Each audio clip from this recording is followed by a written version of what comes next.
میری طرف سے تمام اسلامی بہنوں اور بھائیوں کو السلام علیکم ورحمۃ اللہ وبرکاتہ۔ میں اپنے چینل اقرا اسلامک ریلیز میں آپ کو بہت بہت خوش آمدید کہتی ہوں۔ آج کا جو ہمارا سوال ہے، رجب شریف کو اللہ کا مہینہ کیوں کہا جاتا ہے؟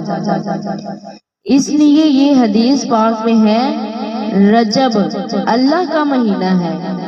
اللہ پاک کے پیارے پیارے آخری نبی مکی مدنی محمد عربی صلی اللہ علیہ وآلہ وسلم نے ارشاد فرمایا، ماہ رجب اللہ کا مہینہ ہے، شعبان میرا مہینہ ہے اور رمضان میری امت کا مہینہ ہے۔ یوں تو ہر مہینہ اللہ پاک کا ہے، مگر حدیث پاک میں خاص طور پر رجب کو اللہ پاک کا مہینہ کیوں قرار دیا گیا، اس کی حکمت بیان کرتے ہوئے حضرت علامہ بن عبدالرؤف مناوی رحمۃ اللہ علیہ فرماتے ہیں، ماہ رجب کو اللہ پاک کی طرف منسوب کرنا، نسبت دینا، اس مہینے کی شرافت و عظمت پر دلالت کرتا ہے، یعنی کہ یہ اللہ کا مہینہ ہے۔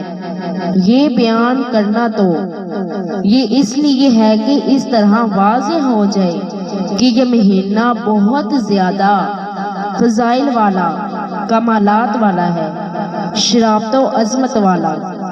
حضرت شیخ شہاب الدین رحمۃ اللہ علیہ یہ حدیث پاک ذکر کرنے کے بعد فرماتے ہیں، حرمت والے 3 مہینے ہیں، ذوالقعدہ، ذوالحجہ، محرم شریف، جو لگاتار ہیں، کنٹینیو ہیں، ایک کے بعد دوسرا، دوسرے کے بعد تیسرا، اور ایک مہینہ تنہا یعنی اکیلا ہے، وہ رجب کا مہینہ ہے۔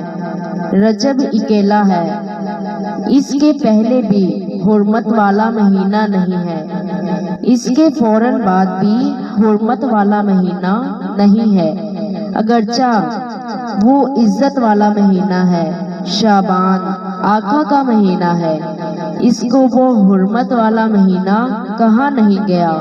قرآن مجید میں 4 مہینوں کا ذکر ہے حرمتوں والے، ان میں وہ شامل نہیں ہے۔ زوجہ کرام فرماتے ہیں، بے شک اللہ پاک یکتا ہے، یعنی ایک ہے، اکیلا ہے، تنہا ہے، تو اللہ پاک کا مہینہ بھی تنہا ہے، جس کے آگے پیچھے کوئی حرمت والا مہینہ نہیں ہے۔ لہٰذا اللہ رب العزت سے محبت کرنے والوں کو بھی چاہیے کہ وہ اپنی محبت تنہا کے ساتھ رکھیں، یعنی وہ اللہ واحد ہے، ایک اللہ ہے، اس کے ساتھ اپنی محبت رکھیں، تاکہ دنیا میں اس کے اندر یکتا کی، ایک اللہ، اکیلے اللہ کی عبادت کی صلاحیت پیدا ہو، اور آخر میں یکتا پروردگار کی دیدار کی قابلیت پیدا ہو۔